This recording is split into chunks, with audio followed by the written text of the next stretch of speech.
Hello viewers, সবাইকে হামিদাস কিচেনে স্বাগতম। সবাই কেমন আছেন? আশা করি যে যেখানে আছেন ভালো আছেন, সুস্থ আছেন। আমরাও ভালো আছি। আজকে আপনাদেরকে করে দেখাচ্ছি ঘরে থাকা উপকরণ দিয়ে রুই মাছের খুবই মজার একটা স্বাদের দো পেঁয়াজা রেসিপি। ভিডিওটা না টেনে লাইক দিয়ে সম্পন্ন করবেন, আশা রাখছি আপনাদের ভালো লাগবে। যারা এখনও সাবস্ক্রাইব করেনি তারা অবশ্যই সাবস্ক্রাইব করে যাবেন, পাশে থাকা বেল আইকনে টাচ করে যাবেন। যারা সাবস্ক্রাইব করেছেন তাদেরকে অনেক ধন্যবাদ। চলুন মূল রেসিপিটা দেখে আসি সবাই মিলে। সুপ্রিয় দর্শক, আমি শুরুতে এখানে 5 পিস রুই মাছ নিচ্ছি। ফ্রিজ থেকে নামিয়ে বরফ ছাড়ার জন্য একটা বাটিতে করে রেখে দিচ্ছি বেশ কিছুক্ষণ।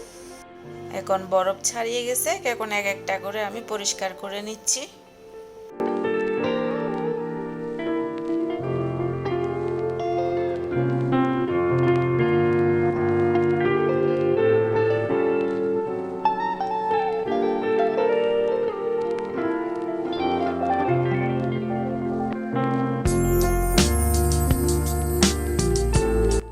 প্রত্যেকটা মাছ ওইভাবে পরিষ্কার করার পর আমি ভালো করে 3-4 বার করে ধুয়ে পানি ঝরিয়ে নিচ্ছি।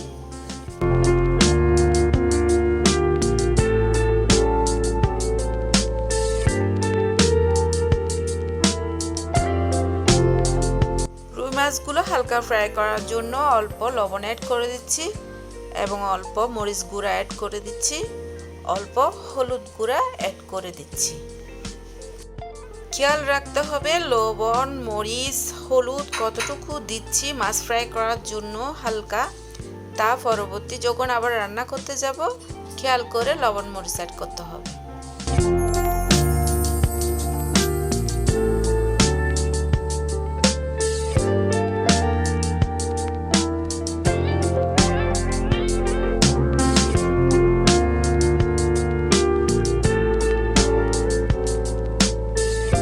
মাছগুলো হালকা ফ্রাই করার জন্য পরিমাণ মতো সয়াবিন তেল অ্যাড করলাম একটা ফ্রাই প্যানে। এবার সবগুলো মাছ এক এক করে এভাবে ফ্রাই করে নেব উল্টে পাল্টে। লালচে কালার করে নেবেন অবশ্যই, তেমন একটা বেশি মচমচে করবেন না।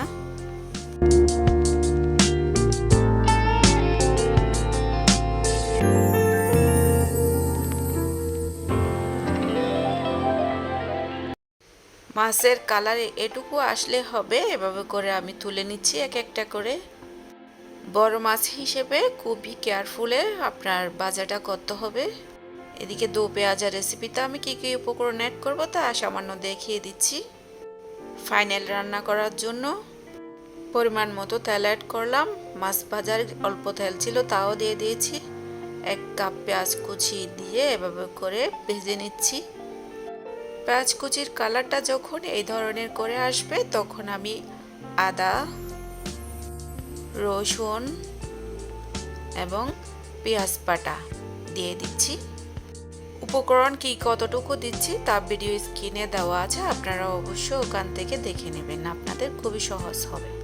এখন দিয়ে দিচ্ছি 1/2 চামচের বেশি লাল মরিচ পাউডার, 1/2 চামচের কম হলুদ পাউডার, 1/2 চামচ লবণ, 1 চামচের মতো হোমমেড মাছের মশলা পাউডার। লবণটা আপনারা টেস্ট অনুযায়ী দিবেন। চুলাটা লো ফ্লেমে রেখে এভাবে করে ভেজে নেবেন। এভাবে ভাজা হয়ে গেল অল্প পানি অ্যাড করে দিয়ে আবার এভাবে নেড়ে ছেড়ে ভেজে নিচ্ছি। এমনভাবে ভাজবেন যাতে পাতিলের তলনিতে লেগে না যায়। বড় সাইজের টমেটো আগে থেকে কেটে রাখা দিয়ে দিচ্ছি, দিয়ে এভাবে মশলার সাথে ভালো করে কষে নিচ্ছি। এখন ঢাকনি দিয়ে ঢেকে প্রায় 2 মিনিটের মতো রান্না করে নিচ্ছি। টমেটোগুলো যখন এভাবে করে একটু নরম হয়ে আসবে তখন ভালো করে নেড়ে ছেড়ে একদম তেতো করে নিব।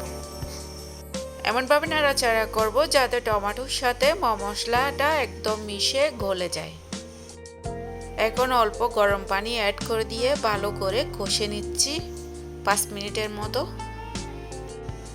কষালে মশলার একটা আস্ত ঘ্রাণ ওটাও চলে যায় এবং টমেটোর আস্ত একটা ঘ্রাণ থাকে ওটাও চলে যাবে।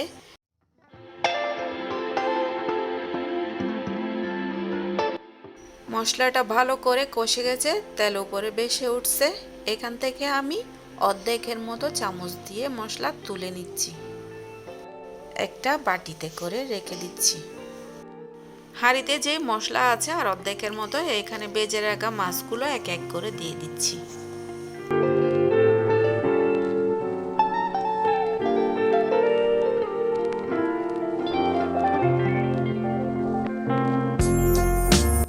মাছগুলো সম্পূর্ণ এভাবে করে দেওয়ার পর ওই ভাজা মশলাটা এভাবে করে মাছের উপর দিয়ে ছড়িয়ে দিচ্ছি। এভাবে করে কেন দিচ্ছি বন্ধুরা ওটা আমি বলে দিচ্ছি, কারণ মাছগুলো খুবই বড়, এই মাছগুলো উল্টানো সম্ভব না আর, যার কারণে আমি এইভাবে করে মশলাগুলো দিয়ে এখন 1 কাপের মতো গরম পানি অ্যাড করে দিচ্ছি। গরম পানিটা অ্যাড করার পর আমি আস্ত কাঁচামরিচ দিচ্ছি 4 পিস। ঢাকনি দিয়ে মিডিয়াম তাপে আমি 15 মিনিটের মতো রান্না করব। এখন পরিমাণ মতো ধনেপাতা কুচি অ্যাড করে দিচ্ছি। রান্নার শেষের দিকে হাফ চামচ ঘি অ্যাড করে দিচ্ছি। আপনারা ঘি দিতে না চাইলে ওটা স্কিপ করতে পারেন। রুই মাছের দো পেঁয়াজা রেসিপি ঘরে থাকা উপকরণ দিয়ে আমার রেডি। চুলো অফ করে দিলাম। এখন আপনাদেরকে পরিবেশন করে দেখাচ্ছি। Wow, nice.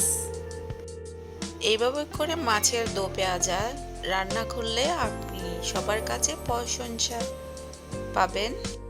আশা রাখছি আপনাদের মাঝে রেসিপিটা খুবই ভালো লাগবে। রেসিপি ট্রাই করে আপনাদের কেমন লেগেছে অবশ্যই কমেন্টের মাধ্যমে জানাবেন। ভিডিওর শুরুতে লাইক দিয়ে বন্ধুদের সাথে শেয়ার করবেন। সুপ্রিয় দর্শক, রেসিপিটি ভালো লাগলে অবশ্যই সাবস্ক্রাইব করতে ভুলবেন না। সবাই ভালো থাকেন, সুস্থ থাকেন। সুপ্রিয় দর্শক, এতক্ষণ দেখছিলেন হামিদা কিচেন। সবাইকে আগামী রেসিপি দেখার আমন্ত্রণ জানিয়ে আজকের মতো এখানে শেষ করছি। ধন্যবাদ।